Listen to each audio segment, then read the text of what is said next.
So, hello, Leo, and welcome back to Divine Rebel. My name is Racy, and I'm going to be giving the message for you today.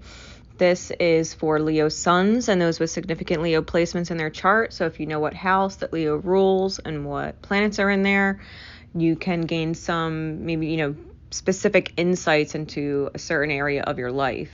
All right. For those of you not familiar with me or the channel, I have no filter and I do not sugarcoat my messages. So if that is not your thing, or you have children around, or you just don't appreciate that kind of a message, for whatever reason, I'm always very respectful of that.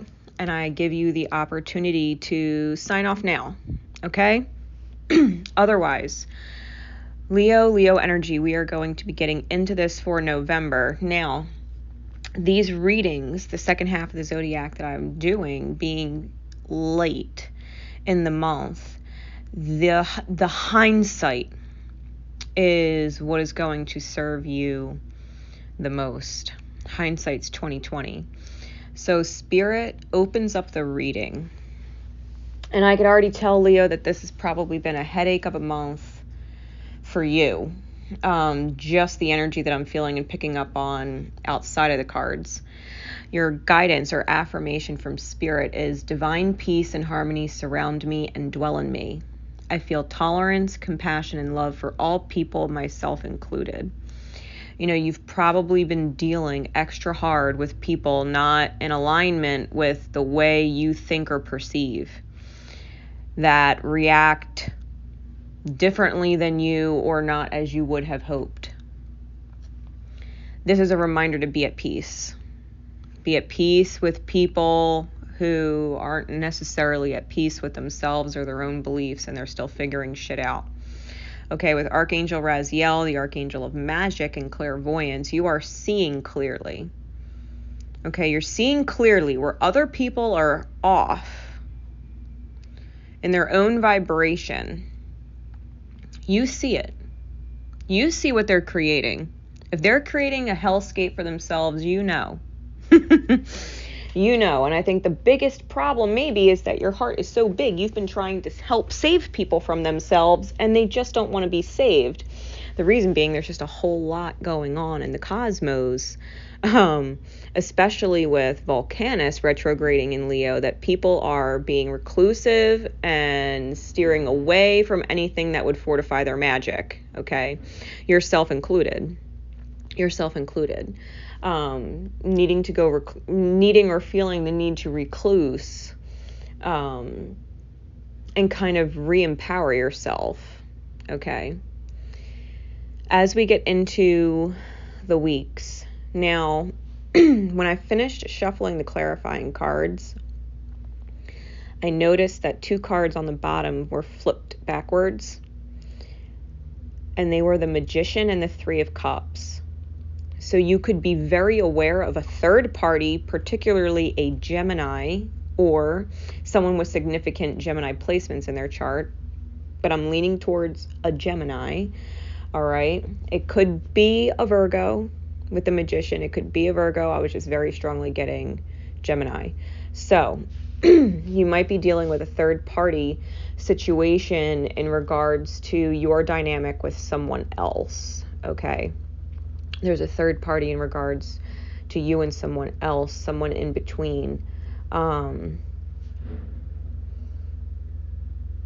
I'm almost getting this vibration of you've been trying to figure out how to remove them, right? Which is why I think Spirit is asking you for tolerance and compassion, because I feel like whoever this third person is, it's like a wedge that's keeping you between whatever dynamic it is that you want to build and not being able to. It's the wedge. It's literally the wedge between you and what you want to create with someone else. All right, with someone else. At the beginning of the month, right? November, looking back in hindsight, at the beginning of the month, we had the 9 of Coins, which is a well-deserved reward, feeling like you've made it, feeling like you've reached that threshold, right? Clarified by the 2 of Wands, that you have conquered the dominion that you've created already, and you're looking to create more. You're looking to expand your manifestation because you've mastered, in essence, where you are. You've mastered everything where you are.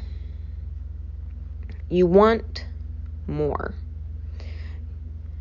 What follows is the 5 of Swords clarified by the 6 of Swords for a total of 11 swords. And this is mastering the mind. This is going through win or lose energies, which is like, do I want to be right and win? Or do I want to be wrong and lose? Or is losing because I don't care about being right actually a win for my heart? And if I choose to fight and win for my mind and my ego, is my heart at a loss, right? These are the things. And you're trying to get away from the turbulent mental backflips you feel like you have to do. The 6 of Swords is about moving forward and possibly 2 people that are in painful energies needing time apart. Right? Needing time apart. The 6 of Swords is the Lord of earned success. If you want to continue your success and grow it or evolve it, you have to choose it. You have to choose to let the heart win over the mind's desire, the ego's desire to be right. It's not about being right. It's about being loving, right? It's about being loving, whatever quote unquote loving is required. Love is never hateful. Love is never painful. So if it feels painful or hateful, it's not love. It's the ego trying to convince you otherwise. Okay? So at the beginning of the month, you felt like you have reached a pinnacle with yourself, are ready to move forward, and then you get hit with this tete-a-tete kind of argumentative energy where you're fighting for your evolution, you're fighting for your next manifestation, and the whole idea of fighting for it is what is essentially stopping you from it. And you don't understand, right? You don't understand because we have the 2 of Coins next with the 7 of Cups. You might feel like you have won the battle, but you most definitely have not won the war because your ideal and your reality are still not synced up. You're still not actually living your ideal in the reality, and you're confused because you love deeply, right? The 7 of Cups is this Venus and Scorpio kind of energy. You love deeply. It's an irrefutable deep soul connection, right? Whatever it is that you're looking to evolve with or grow with and love with. At the end of the month, we get the 7 of Coins, which is awaiting results, and the 8 of Cups, which is the Lord of abandoned success. So you're at the end of the month, Leo, you really got to decide for yourself. Do you want to jump ship and not make the emotional effort to evolve yourself, which would essentially bring you back to your peak at the threshold, but you will not be able to move forward? Or do you continue to wait, knowing you're making emotional efforts to improve the situation so that it can grow? I don't think you would be wrong either way, depending on who it is that's resonating to you, what we're talking about, because toxic's toxic. If you're waiting on a toxic person to wake the fuck up,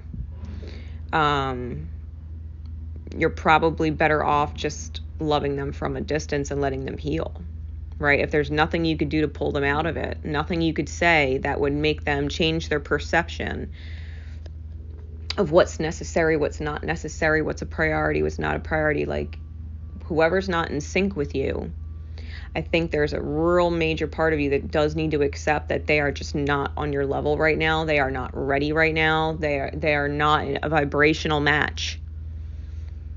And that's okay. That's okay. It could definitely be involving a workplace, to be completely fair, because of all the pentacles on the cards. But there's definitely emotional attachments to it that maybe need to be addressed. Okay. If it's not directly work related, it's simply what you've manifested in your reality, which is technically the suit of coins. It's the manifestation suit. It's what manifests in our reality. It's the 3D. So I think you're waiting on people or situations to catch up to your level, to meet you there at the threshold so they can choose to walk forward with you. It's almost like you've reached the top of your manifestation and now you want to bring others along with you towards the new part of your journey, and they're like, well, wait, I haven't reached my top yet. I'm not actually at your level. I haven't reached my own peak, right? And so dealing with this Magician and the Three of Cups energy, this is about you creating your own magic with the words that you choose and the mental processes that you allow to direct your reality and how it's evolving and how it's manifesting. Are you creating joy by being in a joyous state with the actions that you're choosing? If the actions you're choosing don't actually bring you joy or peace to do them, I would highly, highly suggest refraining from choosing those actions. Joy creates more joy. Anguish, frustration, being annoyed, reactive is not going to create joy. One does not create the other. One can bring you to such a low that all you want is joy, and you'll find yourself in a place of vulnerability to heal it. Going over, mistakes and things like that, where maybe you weren't acting in your best light and could have said something better or done something better or acknowledged something better or participated more, made more of an effort because you could have, maybe you just didn't feel like it. That's fine. As long as you own up to that and make the corrections to reconcile it, to rectify it, to right it, it's fine.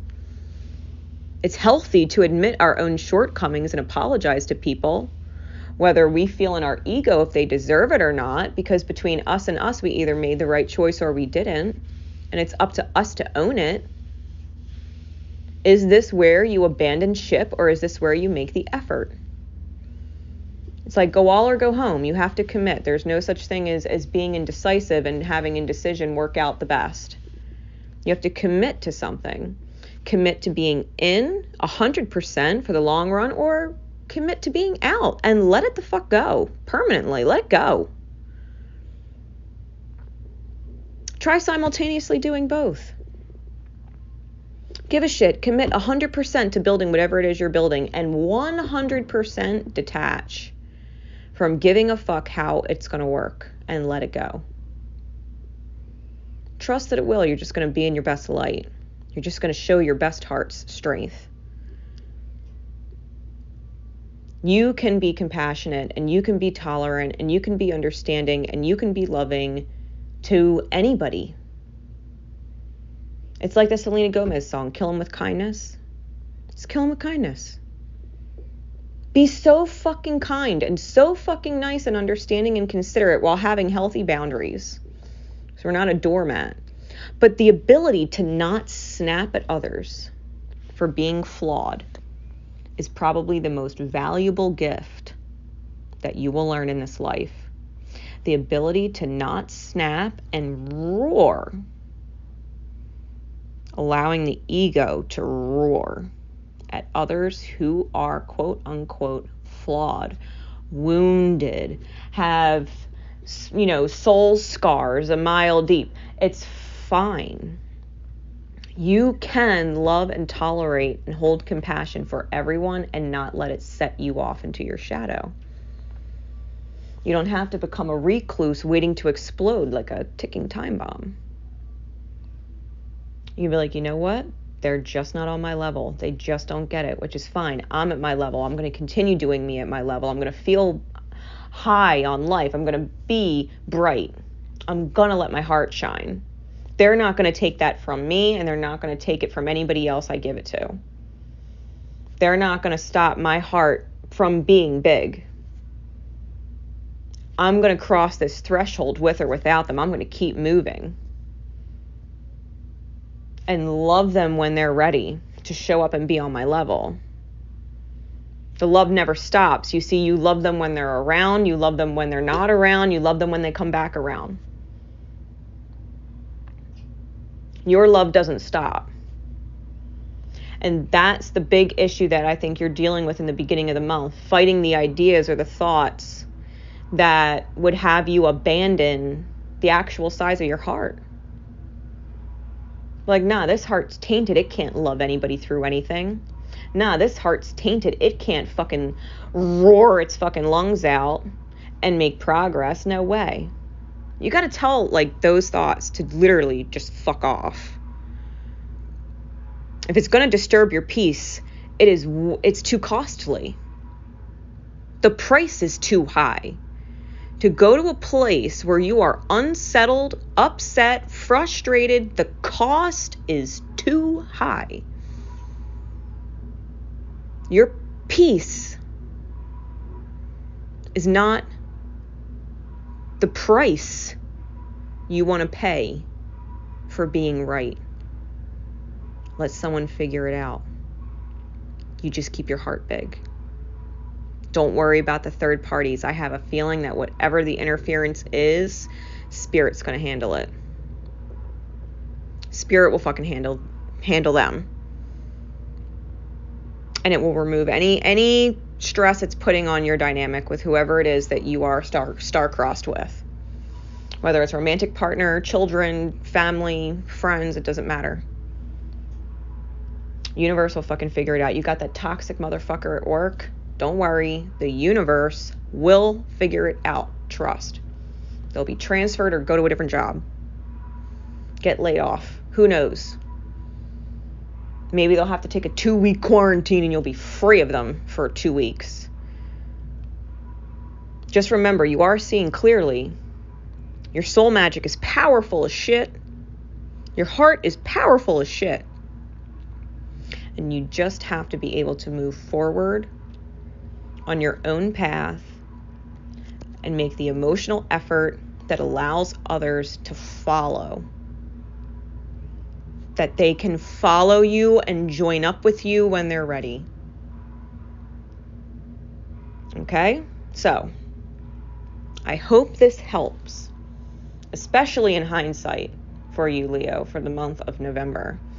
All right, until next time, guys, this is Divine Rebel Racy signing out. Remember always to love each other and most importantly, love yourselves. Take care, everybody.